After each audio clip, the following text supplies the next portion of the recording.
पटना के एसएसपी पर उनके किए हुए कार्यशैली पर बड़ा आरोप लगाते हुए प्रशांत किशोर ने हमला बोला है। जिस तरह से उपचुनाव हुआ था बांकीपुर विधानसभा में और उस दरमियान जो जनसुराज के कार्यकर्ता को बेवजह अरेस्ट किया गया, इन तमाम पहलू को लेकर के आज प्रशांत किशोर क्या कुछ कहते हुए नजर आ रहे हैं एसएसपी के कार्यशैली पर, जरा सुनिए। यहाँ के जो वरीय अधीक्षक हैं, एसएसपी हैं पटना के, उनका तर्क ये रहा है कि ये बाहर के लोग आए हुए हैं और चुनाव में गड़बड़ी कर रहे थे, इसलिए उनको डिटेन किया गया है, अरेस्ट किया गया है। इस संदर्भ में यहाँ के एसएसपी कार्यालय से एक पत्र भी जारी किया गया है और उस पत्र का मजमून ये है, मैं आपको दिखा रहा हूँ। ये पटना एसएसपी कार्यालय से जारी किया गया है, जिसमें ये उन्होंने लिखा है कि चुनाव के दौरान बाहर से आए हुए लोगों ने जो अगर उल्लंघन किया है तो चुनाव में शांतिपूर्ण व्यवस्था बनी रहे, इसके लिए उनको डिटेन किया गया है। ये पटना के एसएसपी का ऑफिस से जारी किया हुआ वक्तव्य है, जो आप सब देख सकते हैं। आपको मैं अभी जारी भी करूंगा। जब कि इसकी सच्चाई से उलट, इस दावे से उलट जो सच्चाई है वो आप देखिए। टोटल 50 से ज्यादा लोग अरेस्ट किए गए हैं और उसमें से ज्यादातर लोग पटना के लोकल लोग हैं, जिनके घरों में घुसकर पुलिस ने दबिश दिया है। 144 की कोई बात नहीं थी, लोग घर में सो रहे थे, घर में घुसकर पुलिस ने उनको पकड़ा है रात में 2 बजे, दिन के सुबह के 3 बजे। और मैं आपको 3 उदाहरण यहाँ पर कैमरे के सामने दे रहा हूँ। हमारे बगल में बैठे हुए हैं नवल गुप्ता जी है, और ये आपको बताएंगे कि पुलिस इनके घर कब गई, इनकी पृष्ठभूमि क्या है और क्यों इनको अरेस्ट किया। संक्षेप में नवल जी अपना परिचय, कहाँ रहते हैं और पुलिस ने आपको कब और कैसे पकड़ा, बताइए। नवल किशोर गुप्ता, निवास स्थान उत्तरी मंदिरी पटना। हम वार्ड नंबर 26 के निवासी हैं। 2 बजे रात में हम और वाइफ, हम दोनों एक रूम में सो रहे थे। उसके बाद बहुत तेजी से, बहुत जोर जोर से हमारे किमारी को धक्का दिया गया। हम जगे तो खोले किमारी खोले तो देखे कि बहुत फोर्स है एकदम, जिसमें एक आदमी को, एक दरोगा के हम पहचानते थे, अवध कुमार उनका नाम है, गुदाकुली थाना के। तो हुआ कि क्या बात है, तो नीचे बड़ा बाबू बुला रहे हैं। हमने काहे के लिए, हमारे ऊपर तो कोई केस नहीं है, किसी तरह कोई बात नहीं है, हम तो बिस्कुट के बेकरी चलाते हैं और ऐसा कोई बात नहीं, हम कोई केस हमारे ऊपर नहीं है। तो नीचे बड़ा बाबू बुला रहे हैं। हमने काहे के लिए बुला रहे हैं। उसी समय हमको नीचे ले गए लोग, फिर कहे चलिए नाला पर चलिए। हमने क्यों, आखिर क्या कुछ बताइए तो सही, तो आप चलिए ना। लोग हमको ये कर लिए, पकड़ लिए और ले जाकर ये गाड़ी में बैठा दिए। गाड़ी में बैठा करके इधर उधर जहां तहां हमको घुमाए। उसके बाद राजीव नगर थाना में हमको ले जाकर के रखे और तो उनको हम बोले कि देखिए, हम जब कल छूटेंगे तब सीनियर एसपी साहब से मिलेंगे और इस सब बात बताएंगे कि हमारे ऊपर कोई केसेस नहीं सर, और हमको वोट देने से भी वंचित किया गया, नहीं तो आप हमको वोट गिरवाइए। तो 5 बजे हथुआ पाठशाला में लाके हमको वोट गिरा के और हथुआ पाठशाला से ही छोड़ दिए, क्योंकि हमारे ऊपर कोई अतिथि था नहीं। अब देखिए, ये नवल जी हैं, इन्होंने आपको बताया कि ये मंदिरी एरिया के रहने वाले हैं। 2 बजे रात में अपने घर में सोए हुए थे। इसका मतलब है कोई 144 का उल्लंघन नहीं कर रहे थे, स्थानीय थे, स्थानीय बांकीपुर के मतदाता हैं। किस अधिकार से पुलिस इनके घर गई, इनको अरेस्ट किया, पूरे दिन तक घुमाते रहे और कल चुनाव खत्म होने के 1 घंटा पहले इनसे मतदान कराकर तब इनको छोड़ा है। ये एक केस है। एसएसपी दावा कर रहे हैं कि हम सिर्फ बाहर के लोगों को अरेस्ट कर रहे थे। एसएसपी का दावा है कि 144 का उल्लंघन हो रहा था। तो एसएसपी महोदय ये बताएं कि घर में सोया हुआ आदमी 140 का उल्लंघन कैसे कर रहा था। ये नई कानून और नई कानून का डेफिनेशन ये बिहार में देने की कोशिश कर रहे हैं। नवल बाबू अकेले नहीं है, मैं आपको दूसरा केस बता रहा हूँ। बगल में हमारी महिला एक बैठी हुई है, इनके बहनोई हैं, डिप्टी कलेक्टर हैं। 80 साल के बूढ़े आदमी के घर पे 22 नंबर वार्ड में सरेआम दिन में पुलिस ने घूमकर धमकी दी है, इन लोगों को वोट देने से रोका है। आप इन्हीं से सुनिए कि ये क्या कर रही थी और पुलिस वालों ने वहां क्या किया है, पूरा उसका वीडियो हम लोग जारी करेंगे।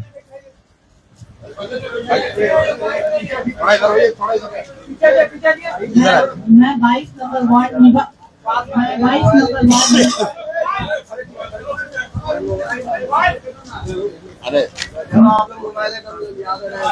22 नंबर वार्ड से की हूँ। निभा भूषण मेरा नाम है और मैं प्रशांत जी को मेरा उम्र 70 साल है और मैं प्रशांत जी को जरूर सपोर्ट कर रही थी। उसमें मैं एक ही ये काम कर रही थी कि जो बुजुर्ग लोग नहीं आ सकते थे उन लोगों को हम चाह रहे थे कि वो लोग निकल के वोट दें। उसी में मेरी बहन थी, वो तैयार नहीं थी, लेकिन हमने बहुत रिक्वेस्ट किया उनसे कि दीदी चलो वोट दे दो, अपना अधिकार क्यों छोड़ोगी। तो वो हमारे कहने पे वोट देने गई। मैं उनको लेके बूथ तक गई और मैं अंदर भी नहीं गई, मैं उनको अपने नौकर के साथ भेज दी कि भाई जाओ तुम वोट देकर, हम यहाँ बैठे हुए हैं। और कुछ स्थानीय लोग उनके घर गैरेज में बैठे हुए थे, जो स्थानीय लोग आई भी है मेरे साथ, वो स्थानीय लोग बैठी हुई थी। तब तक हम जब वोट दिला के आए तो देखते हैं कि सारा खाली है। तो हमने पूछा कि भाई कहाँ गया हो, और वहाँ 2-4 बीजेपी के लड़के थे, वो लोग मुस्का मुस्का के डांस कर रहे थे। मैं समझ गई, मैंने ऐसे जो भी थे एक पदाधिकारी थे या क्या थे, हम बोले कि सर आप मेरे घर में कैसे घुसे, आप बताइए, आपके पास लिखित कुछ था?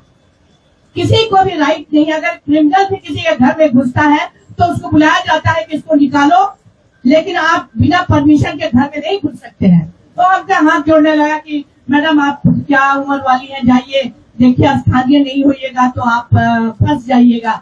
हम बोले कि हम स्थानीय हैं या नहीं है, इसका प्रमाण हम आपको नहीं देंगे, हम नहीं देंगे प्रमाण। और जिसने बताया है कि हम स्थानीय नहीं है उससे पूछिए, वो मेरे सामने पैंट पहनना सीखा है। ये सब बीजेपी के पर्ची काटने वाले लोग मेरे आते थे, लेकिन मुझे बदलाव चाहिए था, इसलिए मैं इस अभियान में जुड़ी। लेकिन किसी भी पुलिस को जो तांडव वहां हो रहा था वो नहीं होना चाहिए था, और एक सभ्य आदमी के घर में घुसना ये निहायत हमको दिखा रहा है कि हम लोग अराजकता में जी रहे हैं। और इसके लिए मैं भी एसएसपी के पास जाने वाली थी और इसका ये करने की किस तरह से वो आदमी मेरे घर में घुसा और क्यों घुसा, उसका जवाब चाहिए मुझे। बस यही है। मैं आज से नहीं 50 साल से उस मोहल्ले में रहती हूँ। आप अंदाजा लगाइए, कोई महिला दोपहर में 22 नंबर वार्ड जो यहाँ का सबसे पॉश एरिया है, वहाँ पर डिप्टी कलेक्टर के घर पर घुस के पुलिस वाले दबिश दे रहे हैं कि कोई यहाँ से वोट नहीं देगा। और जब मैं वहाँ पहुंचा हूँ तो वहाँ पर वो आदमी भाग गया था, सीनियर जो अफसर था भाग गया था। दूसरा एक दरोगा मिला जिसका नेम प्लेट गायब था, उससे जब पूछा गया तो कहा सर हम नहीं थे, हमारे सीनियर थे, वो भाग गए हैं। मतलब ये हालत है। और उसके बाद वहाँ बीजेपी के गुंडों ने, मुन्ना जी और रामबली जी हमारे साथ थे, इन लोगों के साथ बदतमीजी करने की कोशिश की। ये सिर्फ 2 एग्जाम्पल है। अब आप तीसरा सुनिए, मैं आपको सिर्फ उदाहरण के तौर पर 3-4 दिखाना चाहता हूँ कि जो यहाँ का एसएसपी है कंप्लीटली अनप्रोफेशनल, इनकॉम्पिटेंट। ये आदमी वही एसएसपी है जो नीट की छात्रा के साथ रेप और हत्या हुई तो इस एसएसपी ने कह दिया कि आत्महत्या है। और ये एसएसपी राजनीति करने के लिए यहाँ पर देखिए, और अपने सुपरवाइजर्स को, सीनियर्स को गुमराह कर रहा है। और इस एसएसपी के ऑफिस ने जारी किया है लेटर कि सिर्फ और सिर्फ बाहर से आए हुए लोगों को अरेस्ट किया गया है, डिटेन किया गया है कानून व्यवस्था के लिए।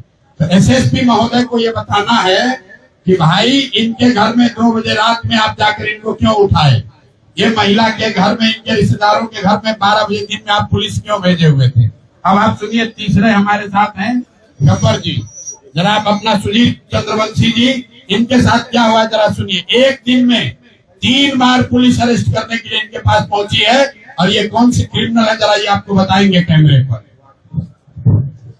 मेरा नाम सुनील कुमार चंद्रवंशी उर्फ गब्बर सिंह हुआ, छिपारा वार्ड नंबर 30 का रहने वाला हूँ। हम लोग घर के नीचे गली में बैठे हुए थे करीब 12:30 बजे करीब, और एक एसआई आए और बोले कि बड़ा बाबू बुला रहे हैं। हम गए मिलने के लिए, तो बूथ पर हम बोले गए, ले जाने के बाद फिर उधर से लौटने के बाद बोले कि गाड़ी में बैठिए। हम लोग गाड़ी में क्यों बैठे, वैसे ही आधा घंटा छोड़ते हैं। वो लेके गया और करीब 1 घंटा इधर घुमाया, उसके बाद थाना लेके चला गया। उसके बाद 2 घंटा बैठाया, उसके बाद फिर आपको छोड़ दिया गया। फिर उसके बाद 1 घंटा बाद फिर आया और जबरदस्ती करीब 5-6 की संख्या में पुलिस बल थे, उठाने का कोशिश किया, लेकिन हमारे समर्थक लोग थे इसलिए हमको बचा लिए। और उसके बाद फिर वहां से हम हट गए। उसके बाद घर पर सिटी खुद करीब 20 की संख्या में आए और 4 तो घर को घेर लिया। ये वार्ड का चुनाव लड़े, वहां पर सक्रिय राजनीतिक सामाजिक कार्यकर्ता हैं। पुलिस एक बार इनको पकड़ कर ले गई, बेउर में बैठाया, फिर जन सुराज के जब लोग पहुंचे वहां से छोड़ दिया। फिर दोबारा पुलिस आकर इनको इनके घर से पकड़ने के लिए गाड़ी में जबरदस्ती 100 लोग मिलकर बैठा रहे थे, तब तक हम पहुंच गए, फिर छोड़ दिया। जैसे ही हम वहां से वापस हटे, इनके घर को घेरने के लिए 100 से ज्यादा पुलिस, सीएपीएफ इनका पूरा घर दरवाजा 1 घंटे तक पीटता रहा इनको अरेस्ट करने के लिए। और यहाँ के एसएसपी विज्ञप्ति जारी कर रहे हैं कि कानून और व्यवस्था को बनाए रखने के लिए बाहरी लोगों को अरेस्ट किया गया है। कल एक बात और बताई गई कि एसएसपी के खिलाफ भाजपा के लोगों ने भी शिकायत की है। कल ये बात मुझे चुनाव पदाधिकारी ने बताया। तो मेरा ये यही सवाल है कि कुल 54 लोग जन सुराज से जुड़े हुए कार्यकर्ता, समर्थक, नेता 54 लोग कल परसों में अरेस्ट हुए हैं, डिटेन किए गए। एसएसपी कार्यालय को जारी करना चाहिए कि भाजपा से जुड़े हुए कितने लोगों को उन्होंने डिटेन किया है। एक भी भाजपा का आदमी डिटेन नहीं हुआ, एक भी भाजपा का नेता अरेस्ट नहीं हुआ। हुआ यह है कि आगे आगे भाजपा के लोग चल रहे थे और जिनको जिनको वो चिन्हित कर रहे थे उनको पुलिस वाले अरेस्ट कर रहे थे, डिटेन कर रहे थे। ये पुलिस प्रशासन का नंगा नाच हुआ है, लोकतंत्र शर्मसार हुआ है। और हम लोग बिहार के ही हैं, आप सब बिहार के पत्रकार हैं। 20 वर्ष का नीतीश कुमार के राज में इस तरह का प्रशासन और पुलिस का दुरुपयोग हम लोगों ने कहीं नहीं देखा है। मैं ये भी आपको बताना चाह रहा हूँ कि जो ऑब्जर्वर आए हैं इलेक्शन कमीशन के, उन्होंने पूरे टाइम फोन उठाया है। जो यहाँ पर डीएम है कुंदन जी, 100 बार फोन हम लोगों ने किया है, 100 बार फोन उठाया है, लेकिन एकमात्र एसएसपी है जिसने किसी का फोन नहीं उठाया, कोई जवाब नहीं दिया, किसी को कोई इंस्ट्रक्शन नहीं दिया। वर्दी की आड़ में छुपकर चुनाव को प्रभावित करने का प्रयास, मतदाताओं को डराने का प्रयास और जन सुराज के नेताओं को पकड़ने की जो घिनौनी उन्होंने कोशिश की है, उनको माफ नहीं किया जा सकता है।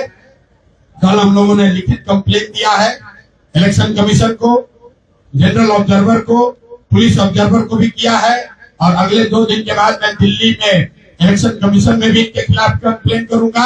अगर इससे बात नहीं बनेगी तो कोर्ट में भी जाएंगे, लेकिन बिहार में ये चलने नहीं दिया जाएगा। अगर एसएसपी महोदय को राजनीति करनी है तो अपना पद छोड़ दे, राजनीति करे। लोकतंत्र में सबको राजनीति करने की आजादी है, लेकिन कुर्सी पर बैठ के एक इनकॉम्पिटेंट, मोटिवेटेड, निरा बेवकूफ आदमी राजनीति को प्रभावित करने की अगर कोशिश कर रहा है तो हम लोग उससे डरने वाले नहीं है।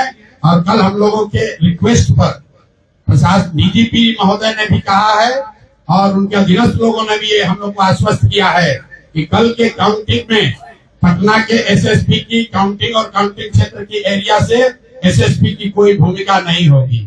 और आपके माध्यम से एक अंतिम बात बता रहे हैं, जक्कनपुर जैसे थाने के जो इंचार्ज हैं या बुद्धा कॉलोनी के थाने के इंचार्ज हैं या इनके यहाँ सिपारा में जो थाने के इंचार्ज हैं, मेरे भाई तुम्हारे एसएसपी तुमको बचा नहीं पाएंगे।